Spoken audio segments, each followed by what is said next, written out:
सगी बहन की तरह मानते थे। ये महीने में शायद रक्षाबंधन भी है, तो मेरे ख्याल हमेशा रक्षाबंधन पे मैं लखनऊ में रही हूँ या दिल्ली में रही हूँ, तो मुझसे उन्होंने राखी बंधवाई। भाई तो बहुत बने, सुल कास्ट को छोड़कर सब धोखा दे के चले गए, लेकिन इन्होंने धोखा नहीं। और मैं आज ये कहना चाहती हूँ उनके परिवार के लोगों को, इस दुख की घड़ी में हमारी पार्टी उनके साथ है। और उनका एक बेटा है, बेटी शादीशुदा और बेटा भी, सब मुझे बहुत आदर सम्मान देते हैं। तो मैं इस मौके पर पूरे परिवार को यह आश्वासन देना चाहती हूँ, यदि परिवार चाहेगा तो उनके बेटे को मैं राजनीति में आगे बढ़ावा दूंगी, उनके स्थान पर उनको पूरा महत्व दूंगी।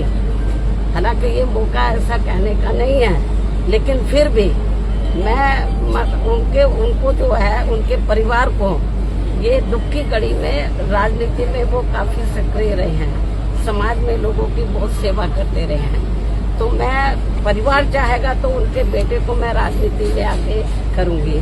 और जहाँ तक उनकी विधानसभा का सवाल है, रसड़ा जो विधानसभा बलिया में, मेरे ख्याल जब भी उन्होंने चुनाव लड़ा बीएसपी से, हमेशा उन्होंने चुनाव जीता है और क्षेत्र की जनता का पूरा ध्यान रखा है। पूरे क्षेत्र में वो हर सुख दुख की घड़ी में वहाँ की जनता के साथ रहे और हमेशा उन्होंने हर मामले में वहाँ की जनता का पूरा ध्यान रखा है।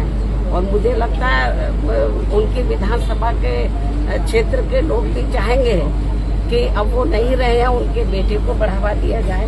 मैं पूरा, जैसा परिवार चाहेगा उसके हिसाब से मैं उनको पूरा बढ़ावा दूंगी और उनका पूरा साथ दूंगी। मुझे मालूम है कि महिलाएं अंदर बहुत दुखी हैं, उनकी बेटी, उनका बेटा, उनके विशेष मतलब रिश्ते नाते सब दुखी हैं। और जब कल मुझे ये सूचना मिली तो मैं भी काफी दुखी हुई। बीच में मैं एक बार देखने के लिए भी आई थी, तबीयत ज्यादा ठीक नहीं थी, लेकिन वो इतना मुझे मानते थे अपनी रियल सिस्टर की तरह कि एक बार उनको लगा कि बहन जी को बहुत दिन हो गए देखे हुए, मुझे मिलना चाहिए। तो मैंने कहा कि आप बीमारी की हालत में क्यों आए, मैं आ जाती आपके घर में। वो मेरे घर पर मिलने के लिए आए, बीमारी की हालत में भी। बोलते कि नहीं, मैं आई थी इधर मिलने के लिए, उनसे मिली थी, लेकिन उनको लगा कि नहीं बहन जी की याद आ रही है, आप बता देते मैं आ जाती। तो इसलिए मैं आपको ये बताना चाहती हूँ कि हमारी पार्टी को बड़ी